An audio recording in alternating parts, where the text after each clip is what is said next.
Assalamualaikum warahmatullahi wabarakatuh. Perkenalkan, nama saya Sherly Dwi Astuti dengan NIM 202008054 dari kelas 4A2 Prodi Manajemen Fakultas Ekonomi Universitas Sarjana Wiyata Taman Siswa.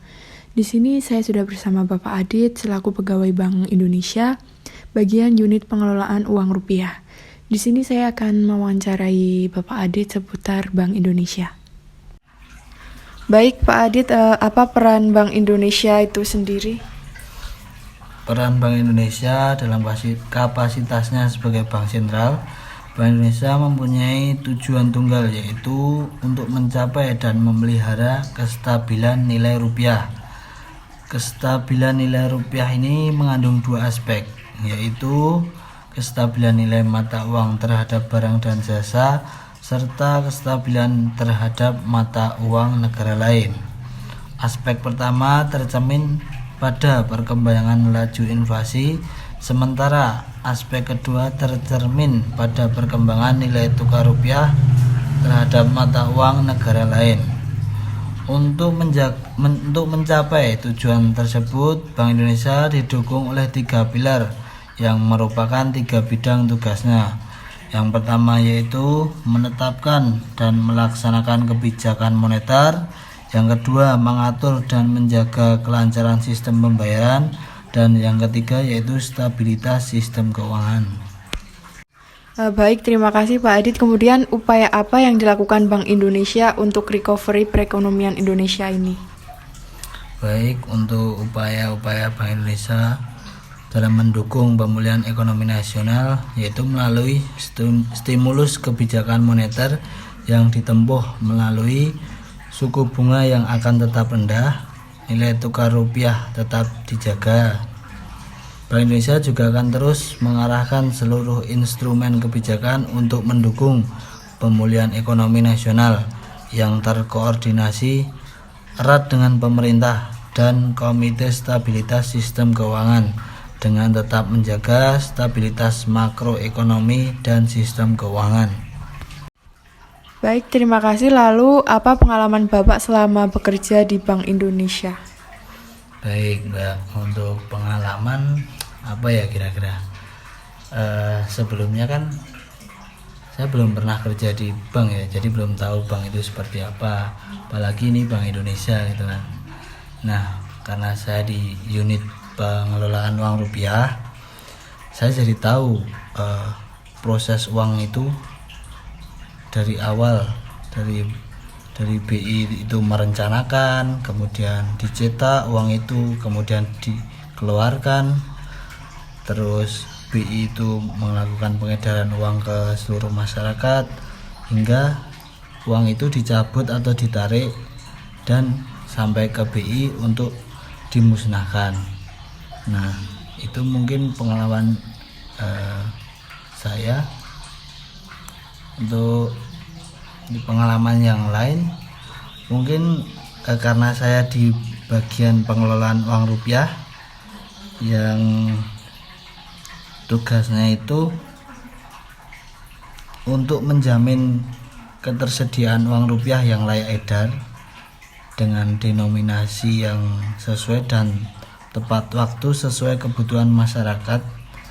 Jadi ketika saya melakukan kegiatan kas keliling, jadi untuk melayani masyarakat menukarkan uang rusak atau uang lusuh kita ganti dengan uang yang baru, itu ketika di daerah Wonosari Gunung Kidul, yang daerahnya mungkin dari kota Jogja lumayan cukup jauh ya. Kita menuju ke sana dengan medan yang jalan yang naik turun berkelok-kelok. Nah, di sana kita melakukan kegiatan kas keliling itu ke pasar-pasar tradisional yang kita kumpulkan di pasar. Masyarakat yang mempunyai uang lusuh, uang rusak, kita tukar dengan uang yang baru. Nah, di sana itu betapa senangnya ketika masyarakat itu mempunyai atau memiliki uang-uang yang baru gitu. Kita juga kerjanya juga jadi semangat. Jadi ya itulah pengalaman yang tidak banyak orang yang dapat melakukan kegiatan tersebut. Wah, pengalaman yang sangat mengesankan, Pak. Lalu, apa tips-tips untuk bisa bergabung di Bank Indonesia? Baik, untuk tips-tips untuk bisa bergabung di Bank Indonesia, yaitu pelajari dulu Bank Indonesia, pahami dulu Bank Indonesia itu seperti apa.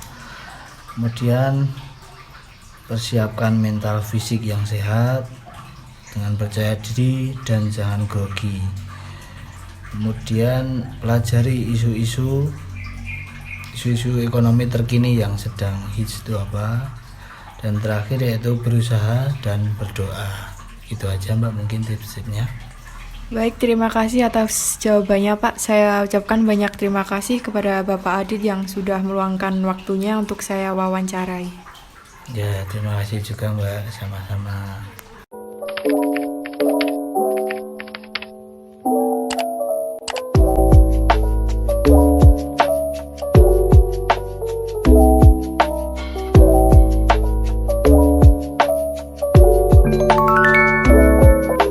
Assalamualaikum warahmatullahi wabarakatuh. Salam dan bahagia.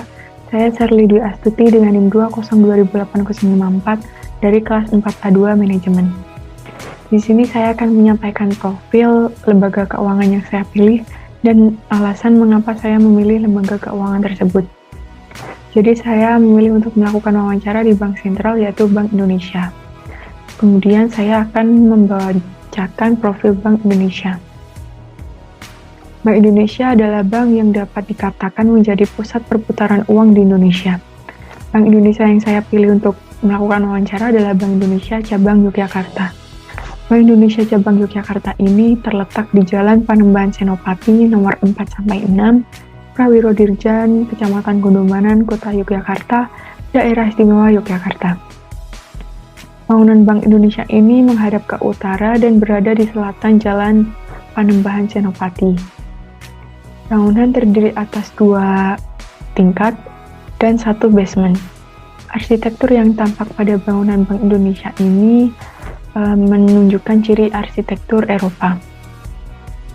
Kantor Bank Indonesia Cabang Yogyakarta ini dibuka pada tanggal 1 April 1879 sebagai kantor cabang The Javas Bank ke-8 di tanah atas hak milik sendiri atau legendem.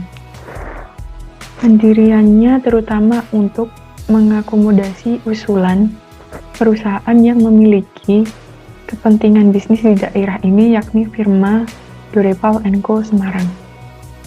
Bangunan ini telah ditetapkan sebagai cagar budaya melalui Peraturan Menteri Kebudayaan dan Pariwisata Republik Indonesia. Kemudian saya akan menyampaikan alasan mengapa saya memilih lembaga keuangan tersebut untuk saya wawancarai. Jadi alasan saya memilih lembaga keuangan Bank Indonesia untuk saya wawancarai karena saudara saya bekerja di sana dan saya sendiri yang berminat untuk bergabung bekerja menjadi bagian lembaga keuangan. Maka dari itu saya memilih lembaga keuangan Bank Indonesia untuk saya wawancarai. Kemudian alasan lain mengapa saya ingin menjadi pegawai bank, yang pertama adalah kebanggaan tersendiri. Karena bekerja di bank adalah cita-cita banyak orang dan hal ini membuat pribadi membuat bangga dapat menggapainya. Yang kedua, karir yang cepat. Peluang karir di sektor perbankan sangat cepat. Jenjang karir sangat jelas dan menjanjikan bagi banyak orang. Karir di sektor perbankan berbanding lurus dengan kinerja. Semakin bagus etos atau kinerja karyawan, maka akan semakin cepat juga karir yang akan diraih. Bahkan, bagi pekerja yang masih muda sudah bisa mendapatkan jabatan atau karir yang tinggi.